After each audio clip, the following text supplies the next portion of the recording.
Hey, hey, hey! Here we go again with pharmacy benefit facts in under 15 minutes. And this is part 3 of our series, Not Your Grandma's Transparency. Today's topic is drug pricing methodology, and we're going to discuss how manipulation in that space can really provide for less than a transparent PBM experience. So you guys will recall we define, transparency does not just mean pass through pricing and rebates. You really got to go above and beyond the marketing BS to provide some real meaning to this buzzword. So welcome back, Lisa and Chastity. Tell our listeners, hey. Hey. They're excited, guys. I promise. I'm really excited to tackle this topic because in a recent claims analysis, I really became aware of some funny business taking place with an unnamed incumbent PBM. And the drug pricing methodology is really a deep corner of the PBM world that is kind of easy to hide stuff in if you don't know what you're looking for. So I am really excited to help shine some light in that deep, dark corner today. um, Now, Chas, I'd like for you to kick things off just with a kind of giving a brief description of what we mean by drug pricing methodology and manipulation and how that can occur. Sure. So drugs, how they're priced, can be easily defined, but it can also be easily manipulated. So typically, when you're talking about drug pricing, you hear the acronym AWP, or average wholesale price, and the PBM's role is to negotiate discounts off of that AWP with their pharmacy network.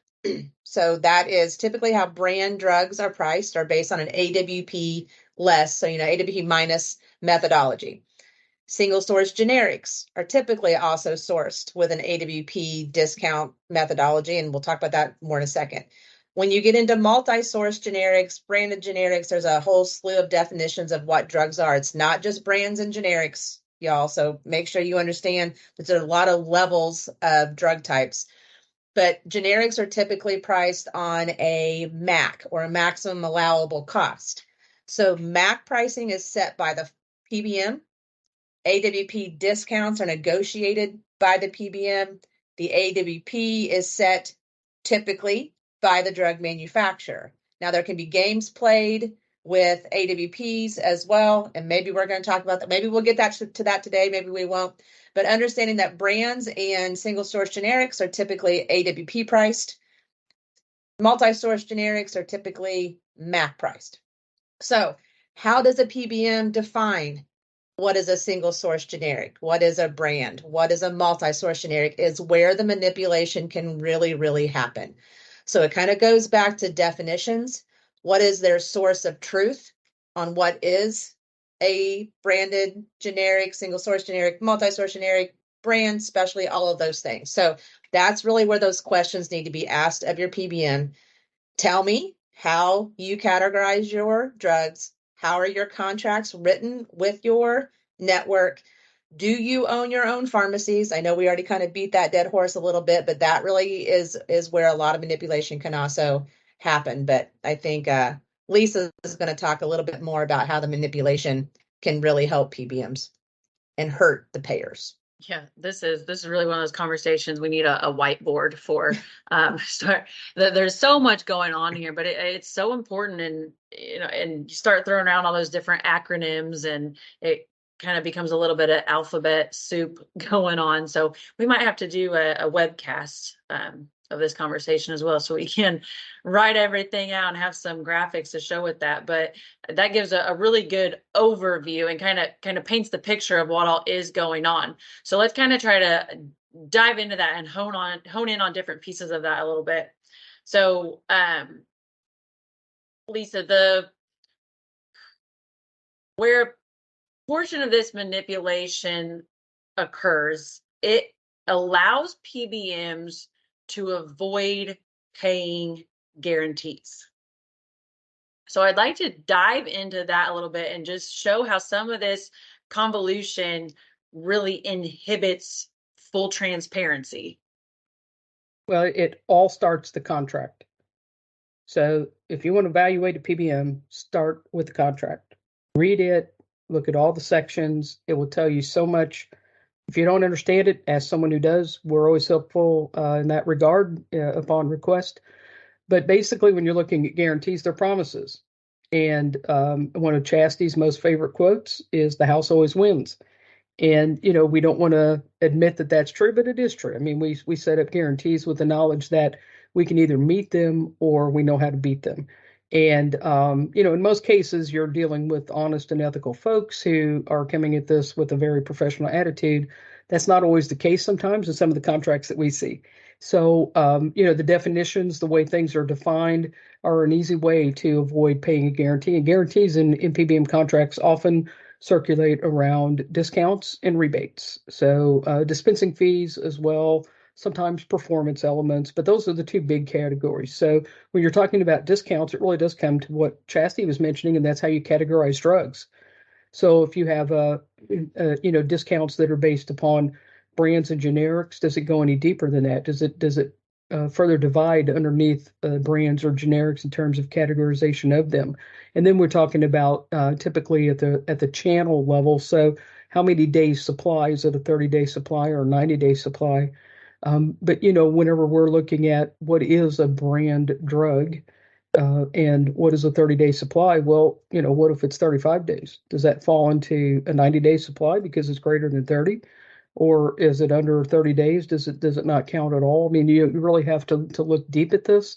And whenever you're talking about what's a brand drug, what's a generic drug, Chastity used the phrase single source and multi-source. Well, what's multi-source?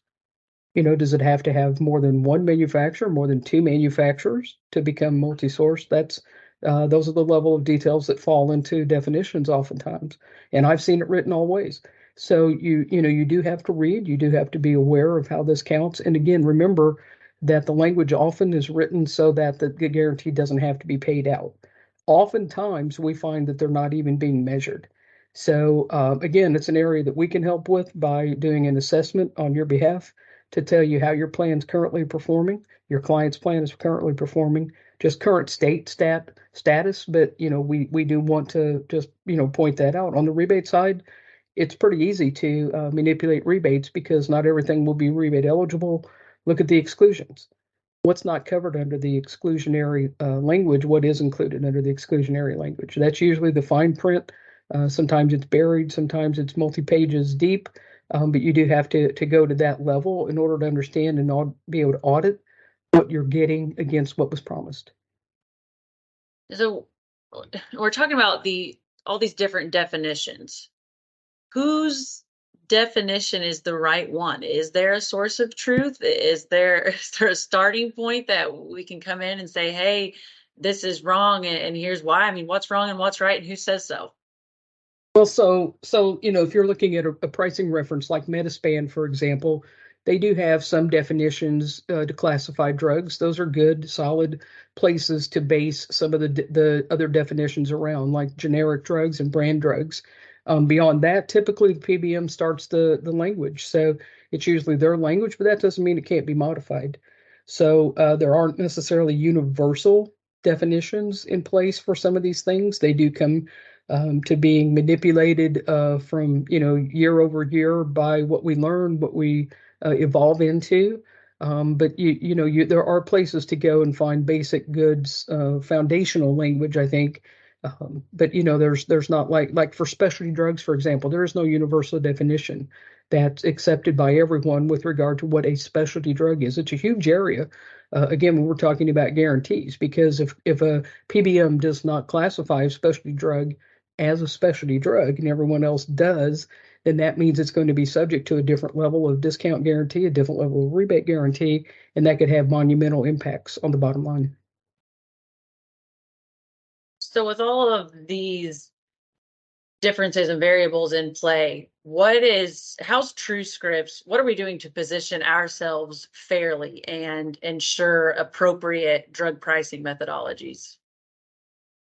So first and foremost, we do not set the definition of the drug categories specifically. Like I said, the single source generics, multi-source, branded generic.